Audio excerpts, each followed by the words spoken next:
Sveiki visiems, kaip visą laiką pradedu ardyti ir daugiau pradedu galvoti, kad reikėtų kažkam kažką parodyti, kaip viskas vyksta. Ką mes čia turim? Čia yra sudėta, ruošiama vežti smėliuoti yra. Čia mes matom vairą traukęs visos supūvusios, surūdijusios yra. Čia jau pradėta ardyti.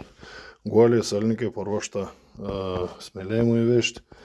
Nu, tokie atitrūkę būn. Bet ką aš noriu pasakyti, kad čia yra važiuokliai, kurią įeina visa stabdžių sistema, kur skaladėlės, įsivaizduokim, kad jos taip būn.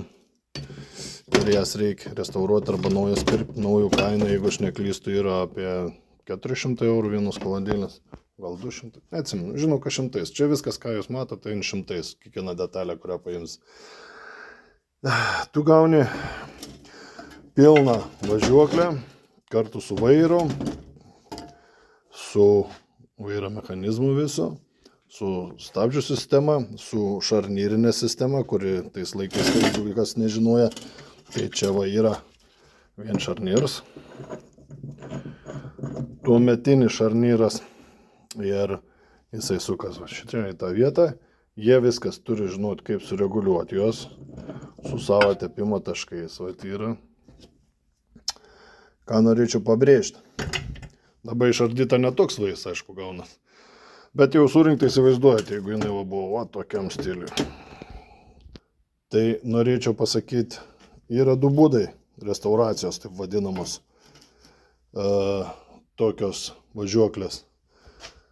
Arba tu ją paėmi visą iki smulkmenų tokių išardai, išplauni, paruoši, ieškai detalių, visas tas detalės surūdysias, kurias įmanoma išsaugoti, jas nusmėliuoji, nucinkuoji, kad jos gražiai būtų.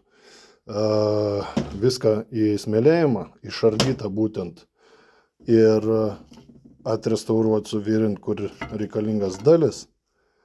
Jeigu išeini išsaugoti cilindriukus, nes cilindriuką kaina apie 150–200 eurų, vėl jos visus reikia irgi nusmėliuoti, sutvarkyti, gumus užsakyti, suieškoti detalės ir tada tik tais pradėti rinkti krūvą, žinot kaip surinkti, žinot, kad būtų originaliai, bent jau stengtis, jeigu klientas nori, kad būtų originaliai.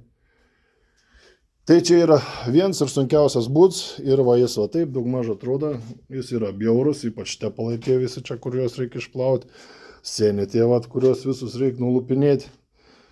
Tokių dalykų kažkaip nieks nerodo, kad reikia tiek praeiti, kad pradėti tik tais, užsakinėti detalės ir pradėti kažkokią tais restauravimą, ar atstatymą, ar atnaujinimą darbus.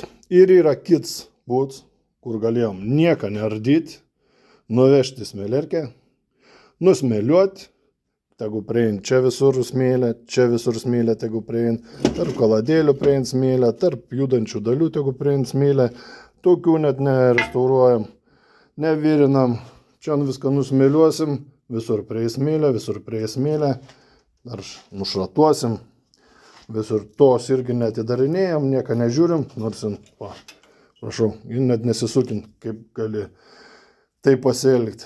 Ir nusmėliavus visą surinktą, su bolenėliu nupučiam ir pavadinam, kad tai yra restauracija.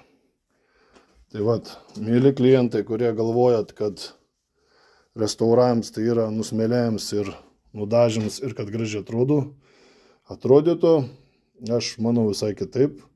Tai yra kiekvienos dalies išardyms, sutvarkyms į tą pačią būseną, kur buvo leisti iš fabriką, jeigu tai įmanoma, jeigu mes turim galimybės, geriausiu atveju brangias detalės, naujas susipirkam ir sutvarkom. Prieš restauruojant kažką, tai reikėtų visą laiką pasigalvoti, kiek tai man kainuos. O pigiai, greitai ir su garantija, patys suprantat. Tai tiek. Tikiuosi, kad parodysiu, kaip jisai gražiai atrodys, kai jau bus surinkts ir sutvarkyts. Ir kiekvienas mazgas per žiūrėtas, kad nekliubėtų, kad mašina daugiau neplaukėtų jinai visą. Kiek įmanoma, vėlgi atsižvelgiant į klientą kišenę, nes tai yra labai brangus malonums. Nu, o nusmėliuoti ir nudažyti iš balionėlę, tai aš manau, kiekvienas entuziastas tai gali, sugeb. Nu, šaunu, kiekvienam savo. Tai va, tiek norėjau papasakoti.